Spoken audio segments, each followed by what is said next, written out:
시청자 여러분 안녕하십니까? 강원도 내 6개 소수 정당들이 연동형 비례대표제 도입을 촉구하고 나섰습니다. 이들은 현행 소선거구제와 비례대표제가 민심을 제대로 반영할 수 없다며 거대 정당들이 선거개혁에 동참하라고 요구했습니다. 강화길 기자입니다. 지난 20대 총선에서 새누리당과 더불어민주당은 합쳐서 60%도 되지 않은 득표율을 기록했습니다. 하지만 두 정당이 가져간 의석수는 80%가 훌쩍 넘었습니다.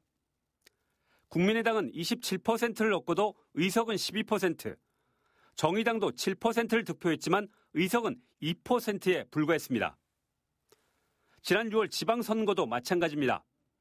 민주당 48%, 자유한국당 33%, 정의당과 바른미래당이 6%씩을 득표했지만 민주당과 한국당이 35석과 11석을 나눠 가졌습니다.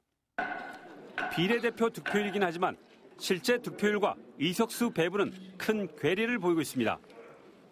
이런 불평등 구조가 수십 년 동안 고착되면서 거대 정당들은 국회와 지방의회에서 전횡과 독선을 일삼아왔습니다. 예산을 멋대로 주무르고 도민은 뒷전인 채 집행부의 거수기를 자처했습니다. 강원도 내 6개 소수 정당들이 이렇게 불합리한 선거제도 개혁을 촉구하고 나섰습니다. 6개 정당이 한뜻으로 한자리에 모인 것은 처음 있는 일입니다. 그만큼 절박하기 때문입니다.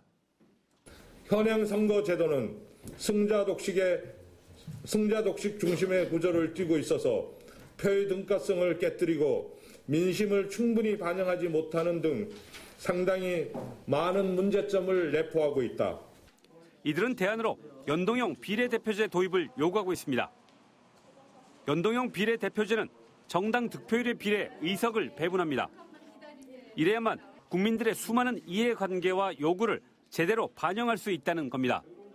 어떤 지지율이라는 측면에서 봐서는 30-40% 되는 어떻게 보면 당선자가 어찌 보면 100%를 행사하는 그럼으로 인해서 특권화가 됐고요. 민생이 왜곡됐고. 강원도 야 6당은 앞으로 현수막 게시와 1인 시위, 선전전 등을 통해 연동형 비례대표제 도입을 비롯한 선거제도 개혁을 홍보할 계획입니다. MBC 뉴스 강화길입니다.